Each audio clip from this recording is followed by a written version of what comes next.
No, it's me! The one!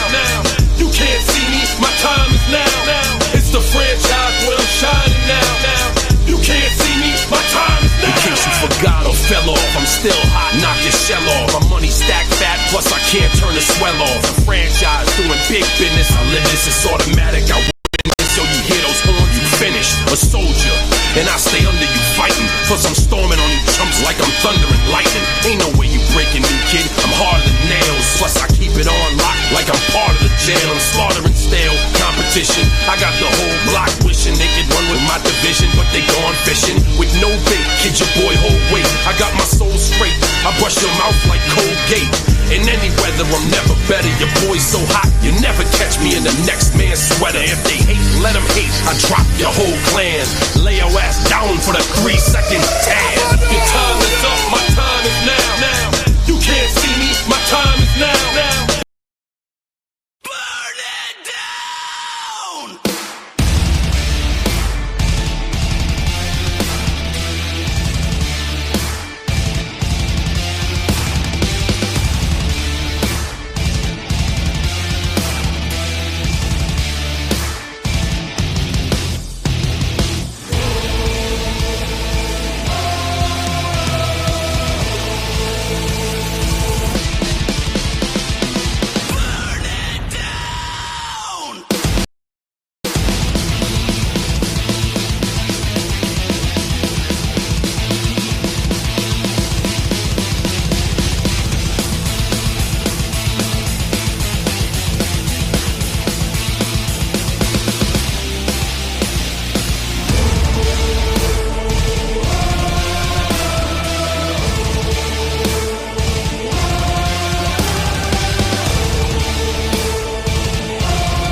Hello, everyone, and welcome to Kick It at Scoops. I'm your host, Scoops, the sole admin of Scoops. It's a dark day in the world of wrestling. WrestleMania just happened on Sunday and Monday. WrestleMania 41 was bad. Last year was bad because my tribal chief lost the undisputed WWE Universal Championship for over 1,000 plus days as champion. To be precise, 1,316 days. That reign from Roman Reigns was over, robbed, right in front of me. Then this year, it got even worse, if that's even possible. The wise man to my tribal chief is not so wise anymore. Paul Heyman backstabbed his tribal chief at WrestleMania and his best friend CM Punk for Seth freaking Rollins. John Cena became a record-breaking 17-time World Heavyweight Championship reign. That was probably the feel-good moment of the night because it's a record-breaking moment, and he defies the odds and becomes the longest amount of World Championship reigns. John Cena. I'm just speechless, to be honest, everyone, with this. The background is the background for now, because when discussing this Mania, it was a tough time. Liv Morgan and Raquel Rodriguez. Liv Morgan, my favorite. She's famous, but my favorite women's wrestler of all time, lost her tag team championships with Raquel Rodriguez. So it's just a hard WrestleMania for Scoops. And in the week of AFL, it wasn't great either. So, it's very hard. But John Cena did break the record. If there's some positive. Now, the match itself, how it played out, probably was a bit underwhelming. But the outcome was what we all wanted. And that's probably what we've got to remember in this moment. The Rock may have screwed WrestleMania by not turning up when he's part of the story. But damn, it was great to see the heel John Cena break the record-breaking 17-time World Heavyweight Championship reign. John Cena. Now, hello everyone, and welcome to the AFL portion of Kick It to Scoops. I'm your host, Scoops, the sole admin of Scoops. Now, in the world of AFLG, it was a massive week of AFL footy. I don't know where to begin. Richmond selected Noah Bolter. His sentence has been given that he will have, I want to mention this at the top, he's been fined $3,000 for that off-field incident. He had an 18-month community order and a 10 p.m. curfew until July. So basically what that means is he won't be able to play any games that are at night. And there's about 3 or 4 games, I believe, off the top of my head, that Richmond have during that time period. So he won't be able to play as of right now. Apparently his Team R,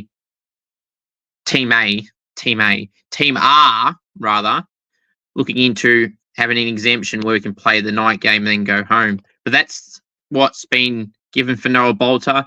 So he's still allowed to play footy. Now, in terms of, Scoops vs Bang, it's going to be an explosive one, a very, very explosive episode of Scoops vs Bang. I do not clickbait like other people do. When I tell you this is going to be an explosive Scoops vs Bang, it's going to be a big one. Because there's 3 things I'm going to be ranting on about. The umpiring, the Saints and Geelong game, and some individual examples.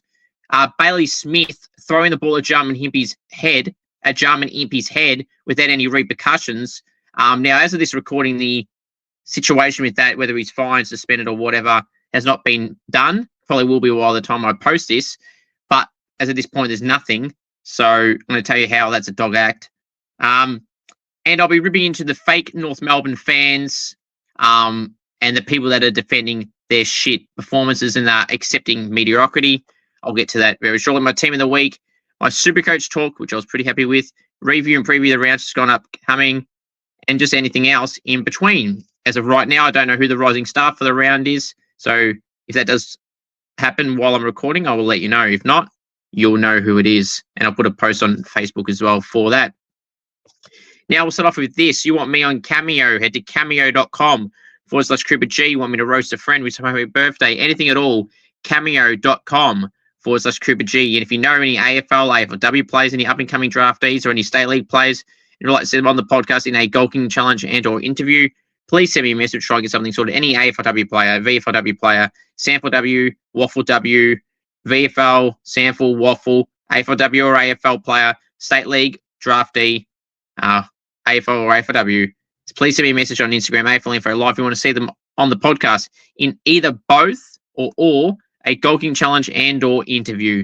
And I'll be happy to get some people on. Now, Tara Stribley, former Freo AFLW young star, who's now at South Freo on the Waffle W. That interview will drop in the coming days. There may or may not be a golking challenge coming up within the next few days as well. Maybe next week, potentially. My Scoops Matchday vlog will come out at some point as well. And there may be some other videos around that coming out soon as well. And the most recent interview/video that I put out is the Scoops VFLW show, episode 2 of season 1. The VFLW episode is one of the most recent videos to go. Enjoy that out, please. I would highly appreciate that. Greatly appreciate that. I highly recommend you do go watch that. If you love women's footy, then that's a podcast for you to go and watch and just get around it. That'd be great as well. The competition as well as the podcast. Now, it's going to be explosive, ladies and gentlemen, and I mean it. Please welcome the world famous segment, Scoops Goes Bang. Right. Where do I begin? Oh, that's right. Bailey Smith.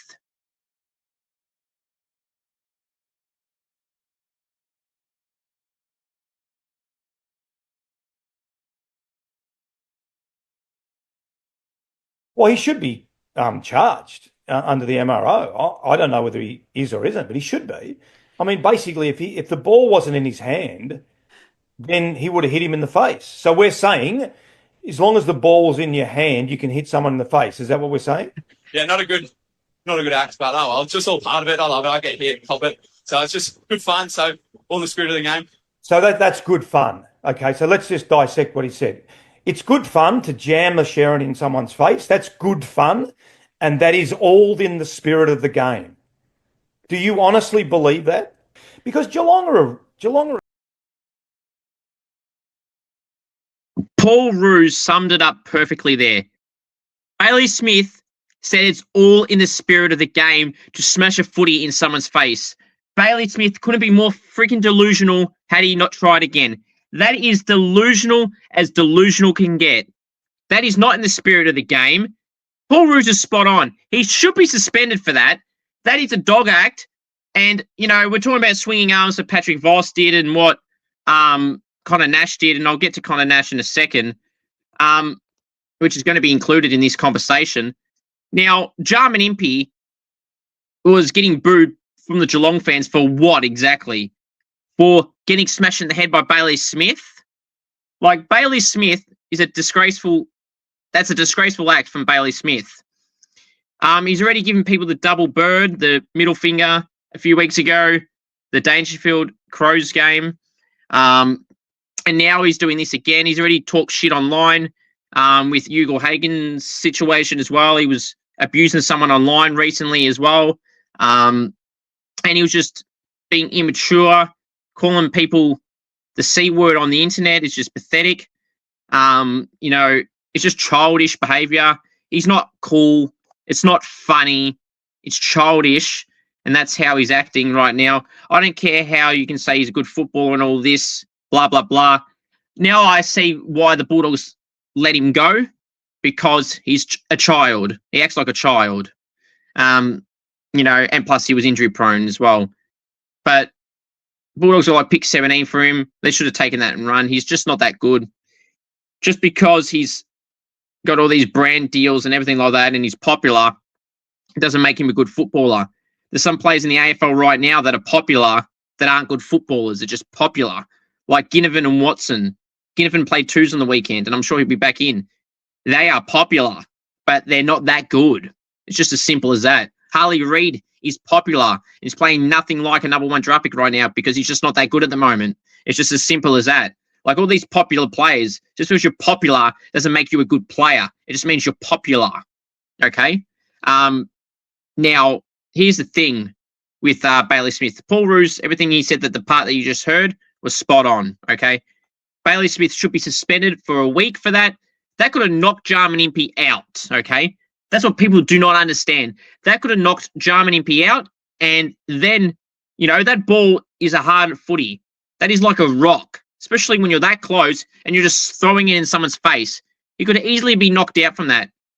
Think of players that, you know, get concussions all the time, or players that have most recently got multiple concussions, like Brendan Starcevic, and people that have retired in the past, like Angus Brayshaw and everything like that. What happens if they, or Paddy McCartan, what happens if they did that to those guys who are in a more serious situation in terms of amount of concussions and their head knocks and everything? What happens if he did that to one of them? If they might be KO'd. Anyone could be KO'd. You don't have to have multiple concussions for that happening. I'm just giving you an example there. Like, that is a stupid act, and that should be a free kick. He should be suspended, and he should have been reported on the spot too. So another poor umpiring decision in that game, which we'll get to shortly. Bailey Smith should be suspended. Simple as that. Now, the Geelong fans booing Jarman Impey just proved to me why Geelong fans are completely and utterly delusional, and that's another reason and proves why they are the most protected club in the competition, because Bailey Smith won't get suspended for this. I'll be shocked if they suspend Bailey Smith, but he should be. Geelong people booing Jarman Impey the entire game for what exactly? For some idiot in your own club to throw a footy at someone's face and his teammates retaliate, and so they bloody well should. And Jarman Impey didn't even really do anything back in retaliation. Just a little push and shove. He didn't really like elbow him from behind or shove him down to the ground. He didn't even do that. And he had the right to shove Bailey Smith into the ground by pushing him over or whatever. Now, Geelong are the most protected club in the competition. Now, if anyone that says that he shouldn't be suspended for that, you must mount a good argument to tell me why, because you've got no legitimate reason right now to tell me that he shouldn't be suspended for a week. As long as if he got knocked out from that Jarman Impey, I'd tell you what, you'd be saying he should be getting 2 or 3 weeks. You shouldn't be waiting for an injury to happen or a concussion to happen. You should stop waiting for the outcome of the injury or possible. It should just be even. If you do that, you cop a week. He gets knocked out, you cop a week, if not more. So it's a dog act, and he should be suspended. And Geelong fans, don't get me started. Yous are all whinging fans. You've been the most sookiest fans in the competition. You're the most protected club in the competition. You cry when umpiring doesn't go your way, even though you always get protected. And even when you're winning a free kick count or you're getting gifted everything, you're not earning any goals, you still complain and moan about the umpiring. You know, that's why it makes it so much more sweeter when we beat you. We defy the odds and defy your sookie fan base and arrogant club and players in that AFL competition. They are the most protected club in the competition for a reason. Now, Connor Nash. Now, people are going to say this is controversial. I think Connor Nash does not deserve anything like people are saying. He does not deserve 3+ weeks at all. Patrick Voss got 3 weeks. There's a key difference between Patrick Voss and Connor Nash. Should Connor Nash be suspended? Yes. But just wait. And no, it's not because he knocked out Brian Myers. It's because it was just a silly thing he did. But Connor Nash's is not worse than Patrick Voss's. I want to tell you why. Patrick Voss lined up Nick Loston from a mile away and done that swinging arm and clobbed him in the face. I don't care that he didn't get concussed. I'm glad he didn't, Loston. But that, because he was amazing on the weekend, best on ground, Nick Loston. But that deserved 3+ weeks because that was an intentional swinging arm and he charged at him from a mile away and he could have done a lot less damage in terms of he could have tackled him or like ran into him to get him into the ground in a tackle sense. Not a swinging arm. That was a dog act and that deserved 3 weeks and I was fine with that. This one with Connor Nash, he was kind of stationary. Yes, he put his arm out a little bit, but he didn't charge at Brian Myers to try and clean him out. He went in aggressively, but it was to like kind of stop him from moving. If it was a swinging arm, it would have been like Voss's where he was coming from a mile away, or he lined him up, he had his arm out 100 meters away from his face and swung at him, but he didn't. It was just an in the motion bit. He got him high and he deserves a week. Not doubting that. But 3 weeks plus, no. Because that is nothing like Patrick Voss's one. Patrick Voss's was an intentional, dirty dog hit from a mile away, and he lined him up. Connor Nash's one was different. Just simple as that. Now I want to go segue to the umpiring here. The umpiring in the Saints-Geelong game was complete and utter disgrace. There's no way you can say it wasn't. Now, I want to stress enough again because there's too many nuffies that don't listen. The Saints were embarrassing and disappointing, and the Bulldogs were too good for the majority of the game after quarter time, and they deserved the win. But just because, so hear that as right, all right? I said the Bulldogs deserved to win. They were too good after quarter time. Simple as that. The umpires didn't cost us the game, so maybe start listening and reading and stop having your biased opinion automatically and twisting your narrative like you always do. The Bulldogs got a free ride with the umpiring all night. Don't give me that. They weren't, because they were protected. Simple as that.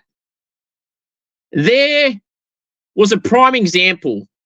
And no, this is not because it's Marcus Bontempelli either. It's just a drastic, noticeable decision that was wrong. Bontempelli got a free or whatever the hell it was for some bullshit, right? Typical protected player he is. Just like Dangerfield and Joel Selwood was his entire career. And he does as well. Now, he got a free, whatever. It was a 50-metre penalty in the end. Now, he got the 50-metre penalty. Then the ball somehow got out. The players also stopped. Then Johannesson took the ball and ran from where the 50 basically was meant to start from and go forward 50 metres. Johannesson got the ball from the position Bontempelli was in and just ran into the 50 and kicked a goal. The players, number one, stopped, And since when can a player that gets the 50 not have the 50? How many times have you seen a game where someone gets a 50? I'm just going to make a name up for example. Let's say the Lockie Bramble gets a 50-metre penalty and then the ball rolls out and Bailey Dale takes the advantage and kicks a goal. No one that's not got the 50 can take an advantage. So in that example with Bonapelli and Johannesson, Bonapelli should have been the one that got the ball to have the 50. Since when can any other player that doesn't get the 50 take it? Because how many times have you also seen when a player, so use the Bramble Dale example, Bramble gets the ball rolls out or someone handballs it off, and Bailey Dale takes the 50. The umpire normally blows the whistle back, says, bring it back, no, bring it back. And when they take the 50, right, normally when the player that actually gets the 50 runs forward, sometimes because they want to get the ball on, and they handball it away, and the umpire goes, no, get back on your line, no, around, and all that crap. That didn't happen with this one, because why is that? Because Bonapelli was involved, and it got a goal from it. That's why they allowed it. That is a complete and utter disgrace, and that was one of many bullshit examples from the umpiring in the Saints Bulldogs game that heavily favoured the Western Bulldogs. I thought that was bad, and that was extremely bad. But this decision yesterday in the Geelong Hawthorn game somehow was worse than that. And that was going to be the key topic for this round until this shit also happened. Now, I don't remember who the Geelong player was, so I know who got rewarded from it, and that was Patrick Dangerfield. So basically, I think it was, I'm going to give you the accurate example, but the names I'm not sure who they were. So Warple apparently threw the ball, right? And then let's just say for argument's sake that Brian Myers took the ball out from the free. He played on when the umpire blew the whistle and said, no advantage, bring the ball back. And let's say it was going to go to someone else getting the free. He said, bring it back. They blew the whistle, said, no, go back, give him the ball back. Then Brian Myers in this example just kept running anyway. And then the umpire was like, oh, yeah, play on. Number one, the play stopped. That's not play on. And number two, it wasn't his free for starters. It was someone else, another Geelong player's free. And you can't do that. That is bullshit. That is not how it works. And guess who got rewarded from that goal? Patrick Dangerfield. You're starting to see a trend here. The two clubs that this involved are the two most protected clubs in the competition. And these are the AFL's golden childs that were involved in both these decisions. Dangerfield, who reaped the rewards of the goal there. He reaped the rewards of the goal there, which is just outright outrageous. And then Bonapelli's one, the other most protected player in the competition, rewarded again for what? For nothing. Both embarrassing umpire decisions. 15-metre rule. That is also shit. Do the umpires know how to count? 15 metres is 15 metres, not 10 metres, not 30 metres. How many times have you seen a game where someone chips the ball 5 metres sideways and it's a mark, and then someone will kick across the goal 30 metres. Oh, play on. It's like, what? The umpiring is a joke. They pick and choose what's 15 metres. They are embarrassing themselves. People keep saying, oh, you need to cut the umpires some slack. The AFL keep changing the rules. The AFL are a joke themselves with the rules and everything like that. That's a whole nother story. But no, don't tell me that, the umpires got a lot of new rules and decisions on their mind. 15 metres is 15 metres. Learn how to count or get out of the job. It's embarrassing. It's simple as that. There's some that are like, 15, 16, 14 metres, so we understand them a little bit sometimes. But the blatantly obvious ones that are clearly over 15 metres that they call play on is bullshit. The ones that are far less than 15 and they pay it a mark, like, it's just, they pick and choose what ones are 15 and which ones aren't. It is quite embarrassing. And if you don't agree with that, you just like mediocrity. And speaking of mediocrity, we're talking about the North Melbourne Football Club. The AFL North Melbourne side are a joke. The AFLW side are fantastic and the reigning premiers, and they deserve to be. But the AFL side are a complete and utter disgrace. Now, their Good Friday record, North Melbourne, speaks for itself. They're 1-12. their lowest losing margin, besides the first ever installment, the next lowest was 27 points. And all other 9 matches are like 40 plus. And there's about 3 or 4 70 plus. North Melbourne, not only in that marquee slot, they wonder why they get no marquee time slots, because they shit the bed when they're in it. Now, also, North Melbourne as a whole, this game isn't the reason why I'm bringing it up. I've brought it up for a few weeks. They have been non-competitive, North Melbourne. They have been outright shit.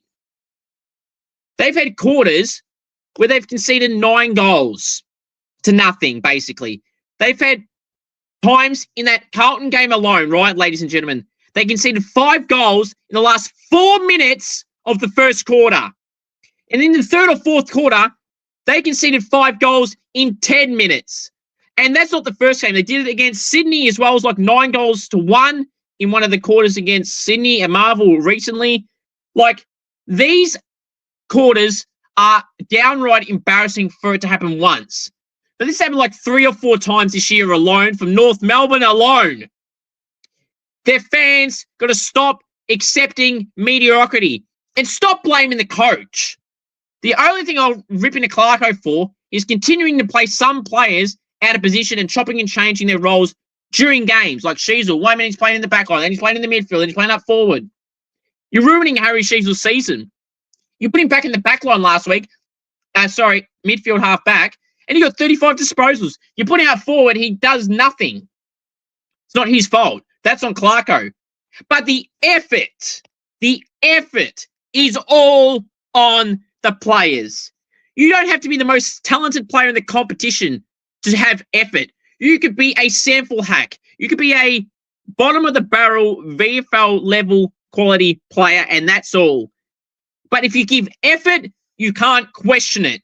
But I will question the North Melbourne playing list's effort. I was going to say credit. They don't deserve any credit. The effort they put in this Good Friday game, the Sydney game, the Adelaide game, is just outright shit. Their fans were getting so excited when they beat Melbourne, who, by the way, only just won their first game of the season. And you only beat them in one quarter, a terrific quarter. It was like 9-2. You destroyed Melbourne and you won by 60 points in one quarter, basically. That was great. But they were carrying on and on and on. They were saying how, oh my God, we're not going to be bottom 4. We're guaranteed not to make the bottom 4. We're going to win 8 games. We're going to win 10 games. We're going to make finals. We're going to win a final. We're going to make top 4. We might win the premiership. Like, literally, that's how delusional some North Melbourne fans are. Now, not all of them were saying that, of course, but a lot of them were saying parts of what I just said, or if not all of that. There was a lot of them saying they generally thought they could contend for the top 8 off the back of that. One game and one quarter. That would be the only quarter this year in 6 games where North Melbourne have done something. And in the other 23 quarters, they've been nothing but useless, non-competitive, and garbage. If you're a North fan and you're accepting mediocrity, then, yeah, delusional. Now, as I said, the effort is on the players. They're not putting in any effort. The fans, though, need to stop accepting these crap performances. Now, I read some of the club's pages' comments in terms of the fan base and stuff. Some are angry, and so they damn well should be. They have every right to be. They're wasting their money to go watch crap. It's just laughable. Now, their fans deserve to be rewarded for sticking through all these tough times. And then you continue to dish up this shit week in and week out. Now, people are going, oh, but premiership history, St Kilda. See, that's what some delusional North fans are trying to tell me. When you're trying to bring up another club into the argument that's got nothing to do with that club in that entire argument, probably shows you, not probably, it shows me you agree with me, but you refuse to acknowledge the mediocrity that your club is displaying. You want to try and push the blame and discussion to something else because you know I'm right. I am right. You are wrong. You accept mediocrity, and I won't be accepting mediocrity if we have it. I'll always stick through my club no matter what, through the tough times and through the good times. I'm a true fan. But if you're a North fan right now and you are content with these performances, you are part of the problem. Stop accepting mediocrity. One change, one victory, one effort from these players. Some of these players are getting paid $1 million a year and well over 500 grand. And a lot of them, if not all of them, don't deserve a penny. There is only a few players this year that can hold their head up high, and one of them isn't even being paid close to $1 million, and that's Paul Curtis, who's having a terrific season and probably deserves to be in contention for the All-Australian team. That's how damn well good he's been. Larky, been okay. Cherry started all right. Sheasel's been serviceable. But basically, everyone else has been shit. I bet Luke Davies-Uniacke is regretting re-signing with North Melbourne. What would happen, LDU, mate, to wait until halfway through the season to see how the team's going? I guarantee you right now, had you not signed a few weeks ago, you wouldn't have signed up right now. Because now you're watching that club continue to be shit, and you deserve much better. You've been a great player for the North Melbourne Football Club, LDU, and you deserve better. Larky, Sheasel, McKercher, all deserve better. Paul Curtis deserve better. But now you've signed for 7 years, LDU, and unfortunately for you, you're never going to play finals in your career if you stay at the North Melbourne Football Club. Play for a real team. Play for a side that tries and busts their ass off and puts in effort. 2 prime examples, okay, right? North Melbourne have been shit, non-competitive, and no effort. And their fans accept mediocrity. And Clarko just makes silly positional changes with players like Harry Sheasel, as I just mentioned before. But there's a drastic difference between North Melbourne, West Coast, and Richmond. And let me tell you something.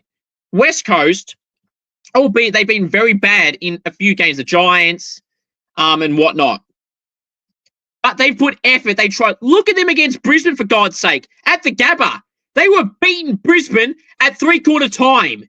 They were basically in front for the whole game against Brisbane. And even when Brisbane leapfrogged them in the last quarter, they still come back and they almost stole it.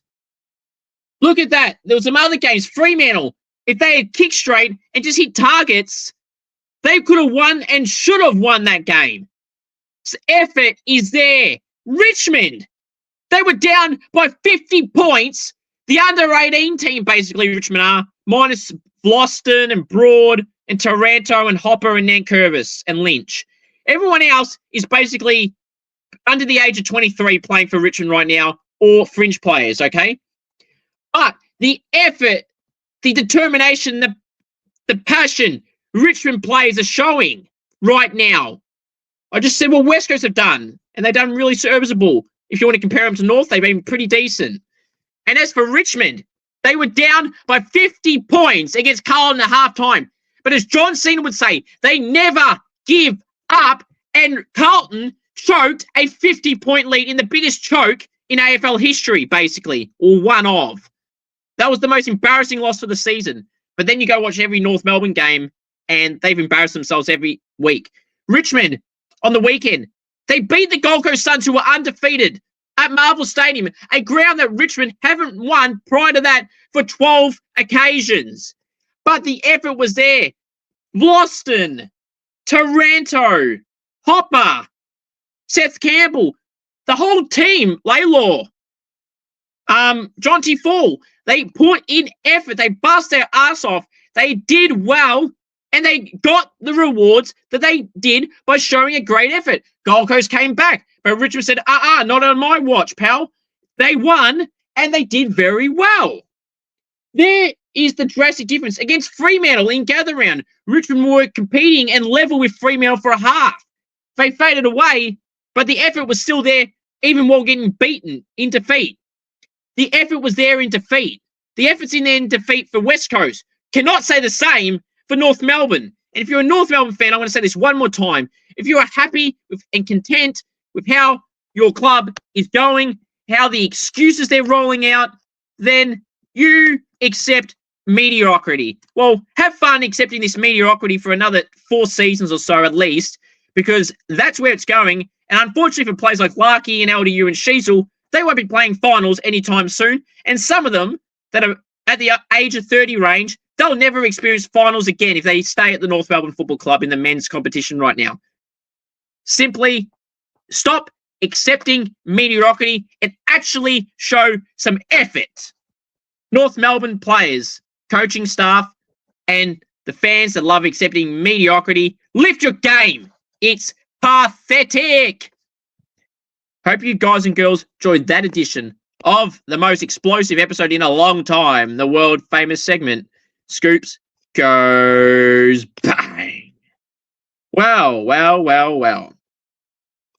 Now, it's time to go through my Scoops Round 6 AFL Team of the Week.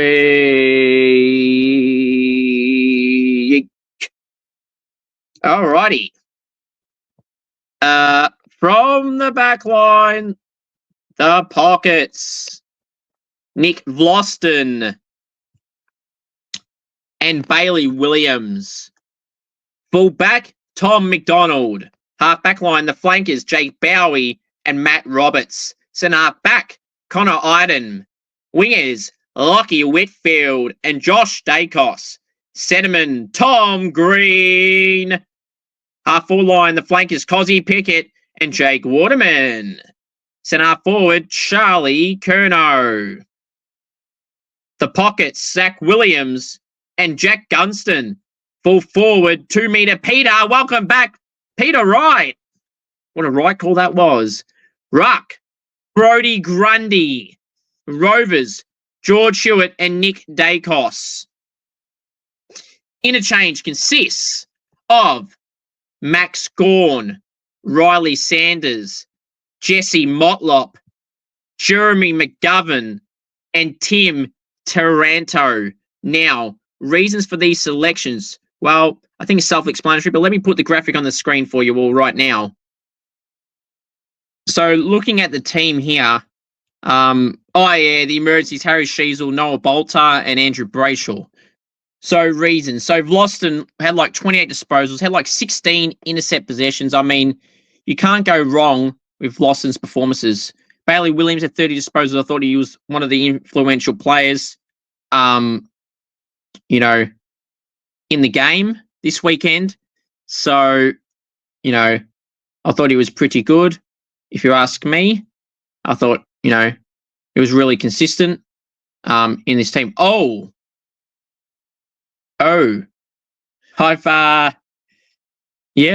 just reading this team. I think I've forgotten someone. BRB. So, Marcus Bontempelli, I have added to the team. See, I fooled you. How many people of you just got angry right there? And then, so Tim Taranto has been put back into the emergencies. Bontempelli makes the bench. See, how many people got angry and triggered there? Relax. He's there, so calm down. Let's see how many people actually don't get triggered by that. So reasons for these selections, I think it's pretty self-explanatory for a lot of them. Vlosten, as I said, he was 28 disposals, like 16 intercept possessions, like 12 marks, and a lot of them were contested, and he was very, very good, Vlosten. And when Gold Coast was surging back, he was just awesome. Bailey Williams, as I was going to say before, 30 disposals. I just thought he was really influential off the half-back line for the Bulldogs, and in the limited supply we had, we actually, St Kilda that is, scored a lot when it's going inside 50. I think we had 16 scoring shots and we went in like only 31 times, which is not good enough at all. So from the limited opportunities, I thought we did okay, I guess, from the scoring point of view in the limited inside 50s. Jake Bowie is one of the best players in Melbourne. Tom McDonald locked down Josh Tracy, and he was kept to 1 goal. And to be honest, it was an out the back when no one was on him. So a cheap goal. So Tom McDonald's pretty good. Matt Roberts, back to his good form with 30 disposals. Connor Iden had 26 disposals, like 16 marks, 13 intercept possessions, like 8 1%ers. Lockie Whitfield got 0 coaches' votes for 39 disposals, like 800 metres gained. It's just bullshit. I don't know what Nix and Kingsley were on, because that's just outright criminal. He was possibly the best player of the round, Lockie Whitfield. Tom Green kicked a goal, 34 disposals. He was fantastic. Josh Dacos, a goal and 30, halfback wing, was terrific. Cosy Picker kicked 5 with 26 disposals. He was awesome. Charlie Kerner kicked 4 with 14 disposals. He was good. Jake Waterman kicked 4, was really good. Zach Williams got 4, was good. Jack Gunston kicked 3 and could have kicked 5 or 6 goals had he kicked straight and not missed the goals that he missed, which are gettable for Jack Gunston and for a lot of players. 2 metre Peter back in the side for the first time this year. 6 goals. Their forward line looks way better with 2 metre Peter in there compared to their other options they've had in the past and who they've had in this season. Brodie Grundy, 26 disposals, well better than his opponent in Jordan Sweet. Brodie Grundy had like 30 more hitouts and like 20 more disposals. He was elite Brodie Grundy, despite this side not going well. George Hewitt kicked a goal in 34. He was great. Dacos had 38 in the goal. That's N. Dacos. Max Gorn was immense in the second half. He was awesome. The reason I put Brodie Grundy ahead of him is Brodie was consistent the whole game. Max Gorn's second half was amazing. Riley Sanders, I thought was the best player for the Bulldogs on the ground. He kicked a goal in 32, high efficiency, and he was just in and around the ball when St Kilda looked like they want to get out. He said, no, thank you. Jesse Motlop was good for the Blues. He's probably his best game in his career, kicked 3 or 4 goals, did really well. Jeremy McGovern back to his best, back from his injury for a few weeks out. 21 disposals, like 14 intercept possessions was a lock, and a lot of contested marks and marks in general. And Bonapelli kicked 2 and 30. I mean, 20 at halftime. Kicked 2 goals and 13 in the second quarter. Sorry, 2 and 11 in the second quarter, and then the game was done from there. But he was quiet in the second half. Tim Tamarona kicked a goal in 35. He was obviously the next choice mid. Sheasel, Bolter was the next key position player to choose, and Andy Brayshaw, one of the next mids, along with Taranto, and then Sheasel as well. So let me know your thoughts on my team of the week down below. Now, so let's now go through. Well, I want you to comment on my team of the week down below. Now, when I go through my Supercoach talk, I scored 2,169. I'm now in the top 8%. And I am really up and about with that. I didn't think I had the best scoring week, but I still went up 2%. In the last few weeks, I scored around this, if not a little bit more, and I've stagnated or dropped a little bit, if anything. But this week, I went up 2% in the rankings. I'm in the top 8% now. I'm really, really happy with that. After round 6, we've had all these buys and everything like that. So, yeah, it was a great win in my Supercoach this week. I was really happy. I would say it's a win. It's not a loss. But underperforming premiums like Sarong, Zorko, 3 weeks back-to-back in the 70 range. Not good enough. Sarong scraping over 100. And Dacos was terrific. 170 was my captain. Loophole option. So had he not do well, then God knows what would have happened. And Tom De Koning somehow got over 100. I can't believe it. Jack McRae got 100. Great to see. 104 to be precise. Jack McRae, the elite player. Stuff you, Kane Corns. And Jack McRae's proven you wrong week in and week out. You got very quiet the last few weeks, Kane, about Jack McRae because you know you were wrong. And I was right. And he's been terrific. And he's the best recruit of this trade period crop that's moved across to a new club this year. And he's been the best. And there's no doubting that. So, I'm really happy with my score, but I'm really not happy with a lot of my premiums shit in the bed. Then Luke Traynor being the sub from Richmond was a disgraceful call for Muze. I know they won the game, but Traynor could have played in the same side as Noah Bolter in the back line, so I don't want that excuse. Ben Miller wasn't good last week. It could have been him, but I wouldn't have done it with any of those 3 players. It should have been someone else. So it is what it is. But, yeah, I'm happy with that. How are you going? Now, congratulations to Shano, who is in first place in my Scoops fan club league. And if you want to join that, you still can. Your overall score will still count 300 to 10. So go and do that now. All right. Let's review the round 6 game, shall we? Started all the way back on Easter Thursday. It's Easter Friday or Good Friday, Easter Saturday, Easter Monday, and Easter Sunday. So all over the place. Brisbane 53, Collingwood 105. Collingwood by 52 points. Wow. What an emphatic statement from the Pies. I tipped Brisbane, but I was going to tip Collingwood. And oh boy, how Collingwood proved a lot of people wrong. People were chirping them after their opening round loss to the Giants, and they've won every game since, basically. So, in fact, I think they have. So, they've been awesome to see how they've gone. Membry was managed to be back. Dan Houston will be back after his 2-week suspension now over.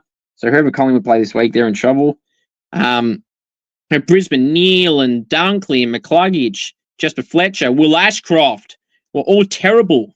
Levi Ashcroft was Brisbane's best player. In Collingwood, the Dacos brothers were great. Sidebottom, Ned Long, who's in terrific form. I forgot to mention last week in some capacity, I think. He was immense. He was fantastic.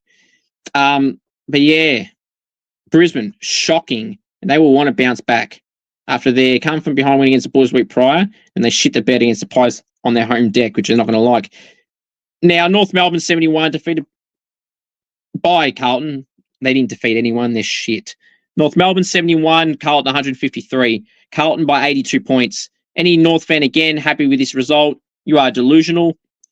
I'm not going to address anything in this game, bar Paul Curtis, who was terrific. The rest, don't know why they bothered turning up. They were a disgrace. Carlton, Curnow, Motlop, Zach Williams, fantastic. The backline didn't have to do much because North couldn't do anything.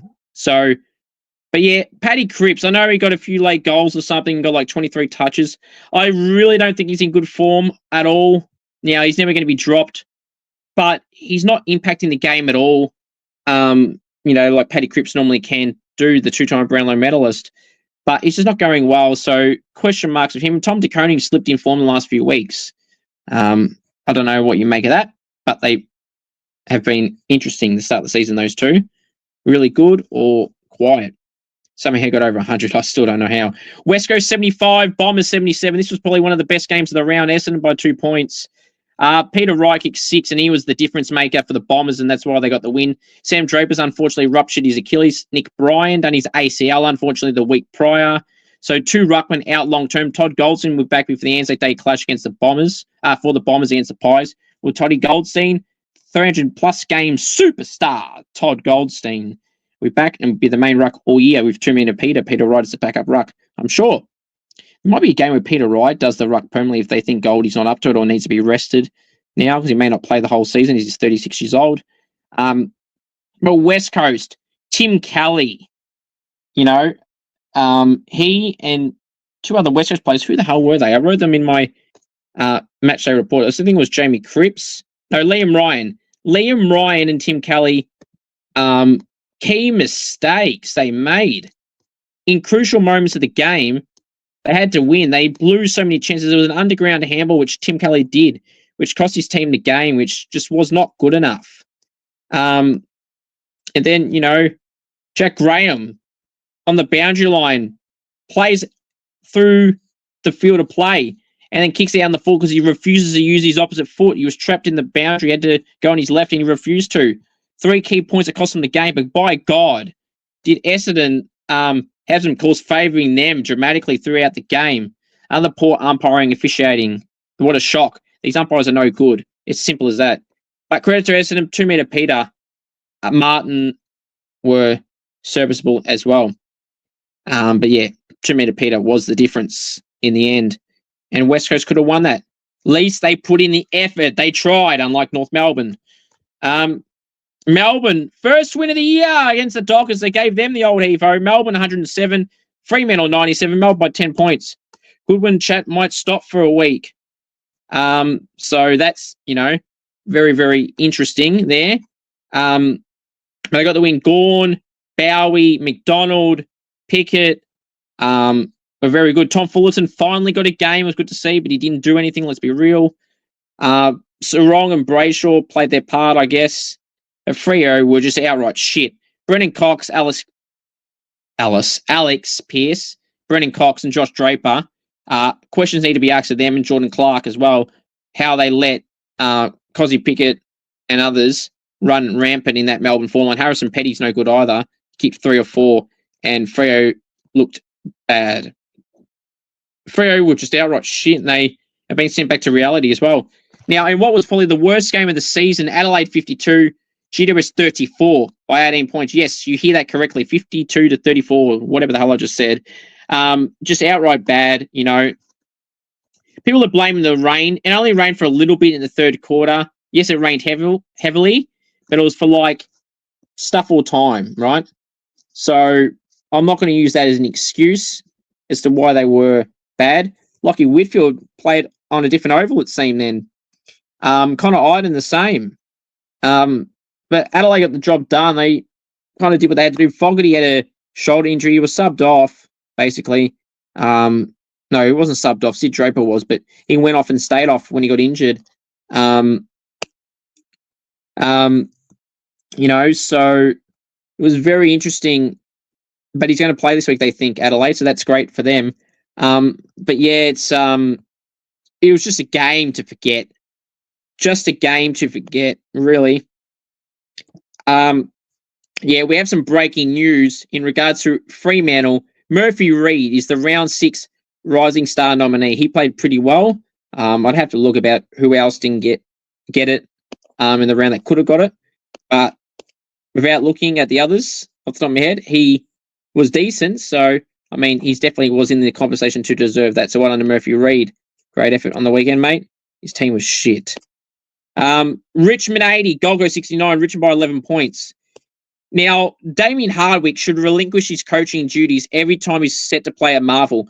When he's at Richmond, they were 0-10 the last 10 occasions. And now going to Marvel again was a loss. I know they beat Essendon while he was coach. McAndrew goal after the siren. They're 1-12. And to be honest, McAndrew missed that. They're 0-12 with that stadium for Damien Hardwick. So one of the assistant coaches, Stephen King, I think, is there. Someone else should take the coaching role when they play at Marvel because they shit the bed. They were terrible. I mean, you can look at the stats and say Noble, Miller, Rowell, and Anderson were good. But were they that good? Ben King's 100th game was disappointing for him and the club. They were just outright embarrassing. Richmond, Taranto, Hopper, Vlosten, Seth Campbell, Sam Laylor in moments. They all played their part. The effort from the start to the finish of the Tigers shows what North Melbourne should do. And they were fantastic.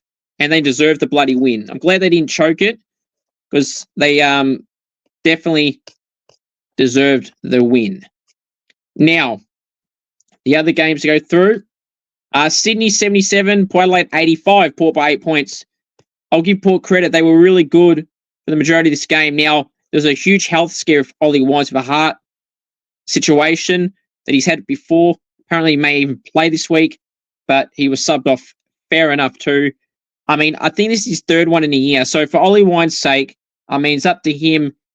But I think, you know, it might be time for him to retire. I know he's playing decent at the moment for his age at 31, but his health is more important than his football career. And I'm sure conversations have been had about this through his family and, you know, everything like that. But just wish Ollie all the best. And hopefully for him, he can get back out there because I'm sure that's what he wants to do.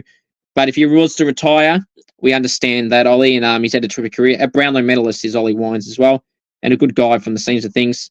Now, Aaron Francis, the super sub, he played like 35 minutes, kicked 3 goals, 14 disposals, and 8 marks. I was this close to putting him in the team of the week. In fact, I probably should have. He was that good in that time frame. He was the difference maker if Sydney won. I'm telling you right now, Aaron Francis may get a vote in this game. And there wasn't many standouts in this game. So Butters and Rosie played their part, I guess. But Matt Roberts was terrific. Brodie Grundy was terrific. Aaron Francis was terrific. Beyond terrific. Is there even a word beyond terrific? Because that's what he was. Terrific, Aaron Francis. Now, the game you've all been waiting for. Western Bulldogs 127 defeated the Saints 56. Bulldogs were 71 points. Oh, boy. You know, we shit the bed. The Bulldogs are our bogey side, as I said in my matchday vlog, which I haven't posted yet. But I said, you know, they're our bogey side, and they seem to be our bogey side because we lost to them again and by a bad margin. First quarter was terrific. Well, the first 15 minutes was. Mitch Owens kicked 2 goals of our first 4 goals. Jack Higgins popped up for a goal. Jack Singley got a nice goal. And we're, you know, all up and about. Mitch Owens ended up with 3. Higo finished with 3. Sinks got 1. And I think there was another goal from someone else as well. But it just wasn't good enough. It really wasn't. And I'm not happy with this result. People saying, oh, well, you say North put no effort. Here's the difference, clowns. St Kilda put in effort the majority of the time. On the weekend, after quarter time, they didn't, in particular in the second half. But we actually beat good teams and we actually win games. We beat Geelong and Port Adelaide, who both made the preliminary final last year and both were so close to making a grand final. So we actually beat good teams. We beat Richmond by 70-odd points. It's not that we beat Richmond, it's how we beat them and how we destroyed them in the second half. Effort was there. The determination was there. North Melbourne don't show that. So to bring up, the history of the club in particular games or arguments, it just shows you're wrong. Who gives a shit how many premierships you won in your history? We ain't going through a history lesson here. We're talking about the then and the now.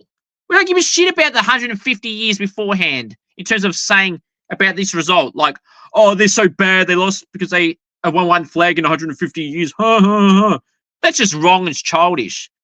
Yeah, we won one flag in 150 years. But what the hell has that got to do with anything this year, last year, or the future? Nothing. We show effort. We did it in the second half this week. It was disappointing. I think Jack Steele's injured at the moment because he just doesn't seem himself, Steely. I will never disrespect Jack Steele. He's a ripper guy. I've met him numerous times. He's done a lot for me. He's also presented me with my one of my cricket milestone games at a function one night in Geelong. So, and even before that, I thought he was a ripper guy, and I met him at some of the training sessions. I've had him on the podcast before in that match day vlog for that training session. Lovely guy, Steely, and I will always be a Jack Steele fan, but I feel like his form isn't great at the moment. He only plays 60% game time, but still has 16 disposals. So if you think about it like that, that's actually not too bad. But he's not kicking the ball a lot. He's had strapping on his knee. If he needs some time off, he needs to take the time off because, I would love to have him out there, but if it's going to help him get back to his best, which we know he can do, and that's being a top 5 player in the comp. One year he was in the top 5 in the Brownlow, so don't tell me he's not good enough because he damn well is. He's a B-time. 3-time B. Bloody fantastic player, I was going to say. But he's a 3-time Saints Best and Fairest winner, I think, or 2 times, something like that. Superstar, Steely. If he needs some time off to recover, just let him have that time off and have him in the back end of the season. He's a good man, Steely, so hopefully he can get back to form. Now, Liam Henry was subbed off, and rightfully so. He just wasn't good at all. 1 disposal and a half. Coming back from an injury. He's played 3 weeks in the VFL, so that's not really an excuse anymore. He shouldn't have played. I know I said I wanted him in the team in a way, but he's shown that he shouldn't be in there, and he should be straight back out. Now, Ross Lyon doesn't like people bringing up St Kilda lying about injuries. Ross, I'm sorry, mate. Again, I like the way you coach, but these comments about the injuries and that the club doesn't lie, that's a crock of shit. St Kilda's had history, mate, before you coached. After your first stint, when Alan Richardson was the coach, when Brett Ratton was the coach, the club has continued to lie about injuries. I remember in Jack Billings' first or second year at the club, Ross, he was meant to be out for 1 week. Then it was another week. Then it was another week. Then it was another week. And 8 weeks went by. It kept saying 1 to 2 weeks, 1 to 2 weeks. No communication. No freaking update saying he has had setbacks in this. He's unable to pass this step. That's what you should be saying for every player, Ross. Not you directly, mate, but in the injury report. Should be a video, not a week post detailing nothing. Like, there's players that are on the injury list right now. Patrick said, a young rookie, hasn't played VFL for 3 freaking weeks. He must have got injured because he hobbled off in the last game he played. But he's not been on the injury list for 3 weeks. Now, people are going to say he's a rookie. Who really cares? Well, I care for starters. And number 2, this is just proof that you just lie about injuries. Why has he been out the last 3 weeks? He's played no VFL. He's not played the last 2 games. There was a bye in between that. And nothing in that time frame since that Sandy game he played. Why is he out? You haven't posted it. And I laugh that you probably posted up tonight after I said this, because for 3 weeks, there's been nothing. Zane Cordy hurt his shoulder. Well, we didn't know that because you didn't post it for 3 weeks after it happened. Max Heath was on the injury list, and Dodson with concussion and a calf for Max Heath. For 2 weeks, they were out. You didn't mention it until 2 weeks after it happened. Like, that's why people criticise you lying about injuries, and people mainly centre this around Max King, but I'm going to mention the history of St Kilda lying. Jack Billings, to go back to that, week after week after week, 8 weeks in a row of 1 week. And then it got to about round 16, 17 of that season, and then they're like, oh yeah, he's out the year. 8 freaking weeks! You said 1 to 2 weeks. Stop taking the fans like we're stupid.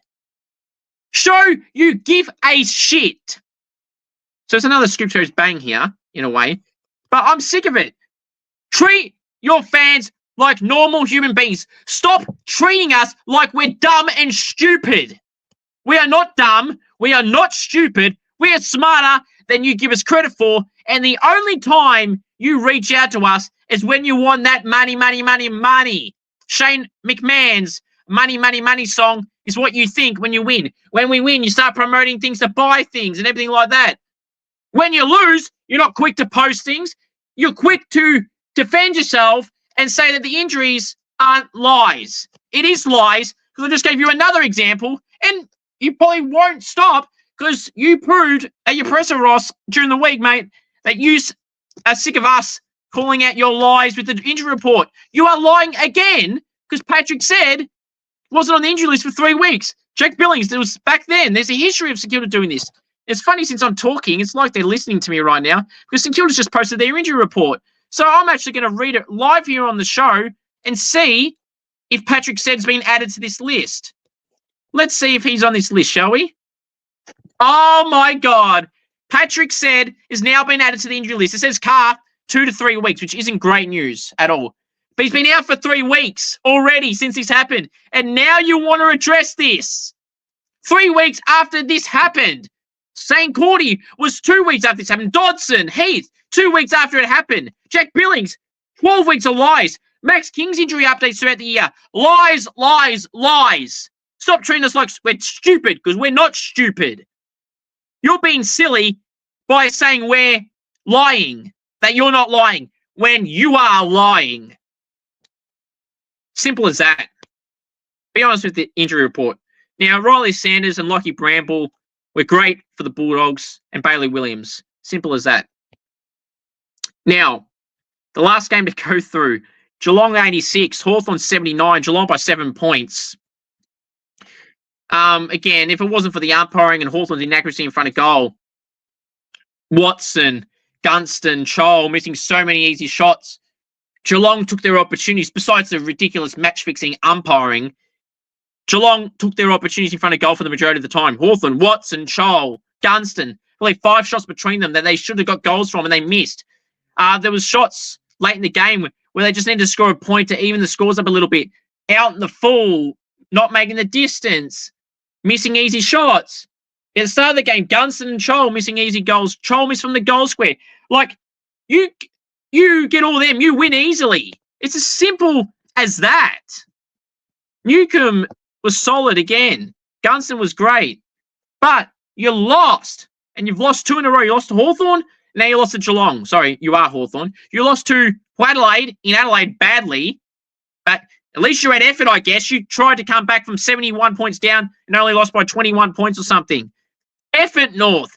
There's the effort, the intensity, the determination to make up for the shit first half. Something you don't know how to do. And for Geelong, well, I mean, Sean Manor was probably their best player. He kicked 3 goals, had like 15 disposals. I think it was pretty good. Now let's preview the round 7 games. Gee, it's been explosive Scoops Goes Bang tonight. No one can tell me it hasn't been, because it absolutely has. Now, let's give my tips and predictions, shall we? The first game is on Thursday night, Anzac Day Eve clash. Melbourne hosting Richmond at the MCG, 7:30 p.m. Victorian time. I'll be tipping Melbourne in this one by 10 points, but gee, I will not be writing off Richmond. If they win this, wow. North Melbourne will be wooden spooners at this rate if North lose again and Richmond win again. And if West Coast win a game or two, watch out, North. You could be dead last or last.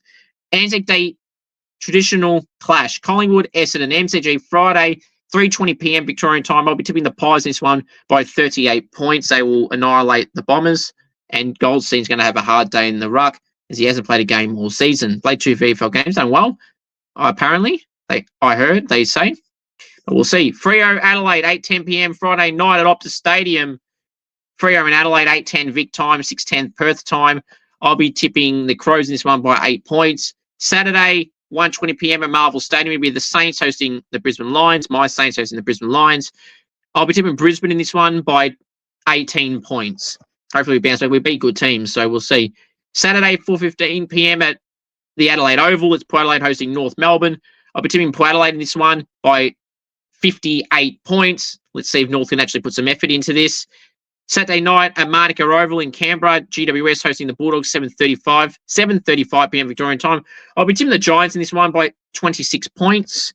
Sunday, 1:15 p.m. at People's First Stadium. It's going to be a ripper, this one. Gold Coast and Sydney, 1:15 p.m. Victorian time. I'll be tipping Gold Coast in this one by 1 point. Sunday, also 3:20 p.m. at the MCG. It's Carlton hosting Geelong. I'll be tipping Geelong in this one, unfortunately, by 18 points. Sunday at Marvel Stadium, 4:45 p.m. down the round. Victorian time, 4:45. Marvel Stadium, Hawthorn hosting West Coast. I'll be tipping Hawthorn in this one by 38 points. Now, let me get that injury report up for the Saints because I want to see if Dan Butler's back.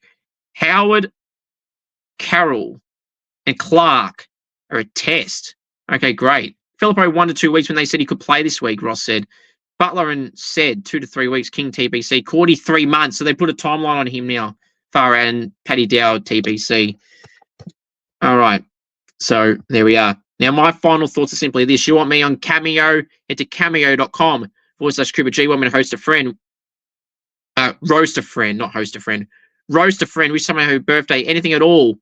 Cameo.com/Cooper G. If you know any AFL, AFLW players, any up-and-coming draftees or any state league players, and you'd like to send them on the podcast in a goal kicking challenge and or interview, please do send me a message and we'll try and get something sorted. Thank you all for watching the greatest wrestler of all time, excluding Roman Reigns. John Cena became the record-breaking 17-time world heavyweight champion. You can't see him. Well, John, we can see you being the record-breaking 17-time world heavyweight champion. Let's end this show for tribute yet again, how we started, for acknowledgement to the greatest of all time, John Cena. We'll catch you later. Go, John Cena.